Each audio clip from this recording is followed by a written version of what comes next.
റാണിപുരം കുണ്ടുപള്ളിയിൽ തുടർച്ചയായ 5-ാം ദിവസവും കാട്ടാന ഇറങ്ങി കൃഷി നശിപ്പിച്ചു. വനാതിർത്തിയിൽ ആനകൾ തമ്പടിക്കുന്ന സ്വകാര്യ വ്യക്തികളുടെ കാട് മൂടിക്കിടക്കുന്ന സ്ഥലത്ത് വനം വകുപ്പ് ഉദ്യോഗസ്ഥരും നാട്ടുകാരും മണിക്കൂറുകളോളം തെരച്ചിൽ നടത്തി.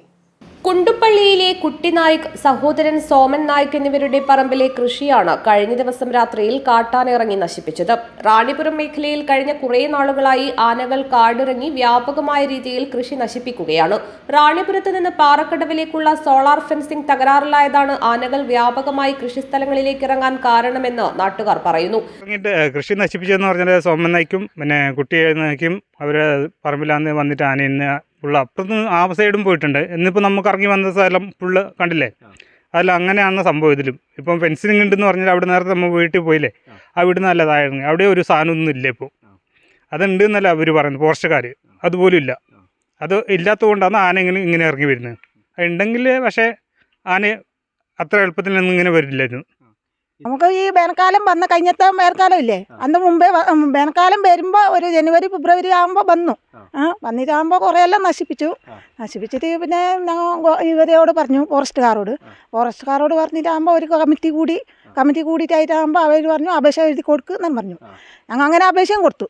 നിങ്ങൾ പേടിക്കണ്ട, ഞങ്ങൾ അതിനെ ഇതാക്കുമെന്ന് പറഞ്ഞു, പായിപ്പിക്കും, പിന്നെ കമ്പി വേലി കെട്ടാന്ന് പറഞ്ഞു. അങ്ങനെ ഞങ്ങൾ വിശ്വസിച്ച് നിന്നു. വിശ്വസിച്ച് നിന്നു ഞങ്ങൾ. എന്നാൽ ഒന്നില്ല രണ്ടില്ല, പിന്നെ പോയി മാസങ്ങൾ അങ്ങ് കടന്നുപോയി. പിന്നെ രണ്ടാമത് ഒരാഴ്ച ആയില്ലേ വരാൻ തുടങ്ങി ആദ്യം. പിന്നെ ഞങ്ങൾ അതിന് ചിന്തിച്ചിട്ടില്ല, നശിപ്പിക്കട്ടെ. പിന്നെ പറ്റ കാടനായില്ലേ, പൊനം പോലെ ആയി, വലിയ മല പോലെ ആയി, ഫോറസ്റ്റിനെല്ലാം ആയി. പിന്നെ നമുക്ക് പിന്നെ പറയാൻ കഴിയാം, പറഞ്ഞു നോക്കി കുറേ നോക്കി. ഇറങ്ങാൻ അവിടെ ഫോറസ്റ്റിലൊന്നുമില്ല, ഫെൻസിങ് വർക്ക് ചെയ്യുന്നില്ല. അല്ലെങ്കിൽ ട്രെഞ്ച് നിർമ്മിക്കാം. ഇതിലേതെങ്കിലും ഒന്ന് ചെയ്തേ പറ്റുള്ളൂ. അതാണ് ഫോറസ്റ്റുകാരോട് നമ്മൾ പറയാനുള്ളത് ഇപ്പോൾ. ഇല്ലെങ്കിൽ നമ്മൾ ഇപ്പം ധർണ നടത്താൻ തീരുമാനിച്ചിട്ടുണ്ട്. ഇങ്ങനെ രൂക്ഷമായ ശല്യം ഉണ്ടെങ്കിൽ നമ്മൾ ധർണ നടത്താൻ തീരുമാനിച്ചിട്ടുണ്ട്.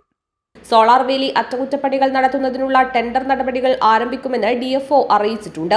സോളാർ വേലി അടിയന്തരമായി അറ്റകുറ്റപ്പണികൾ നടത്തി പ്രവർത്തനക്ഷമമാക്കുക, മേഖലയിൽ RRTയുടെ സേവനം മുഴുവൻ സമയവും ലഭ്യമാക്കുക, കാടുമൂടി കിടക്കുന്ന പ്രദേശങ്ങളിലെ കാടുകൾ വെട്ടിത്തെളിയിക്കുക, ആന കൂടുതലായി ഇറങ്ങുന്ന ഇടങ്ങളിൽ സോളാർ ലൈറ്റുകൾ സ്ഥാപിക്കുക തുടങ്ങിയവയാണ് പ്രദേശത്തെ കർഷകരുടെ ആവശ്യം. അതേസമയം വനം വകുപ്പിന്റെയും നാട്ടുകാരുടെയും നേതൃത്വത്തിൽ കാട് മൂടിക്കിടക്കുന്ന സ്ഥലങ്ങൾ മുഴുവനും പരിശോധന നടത്തി.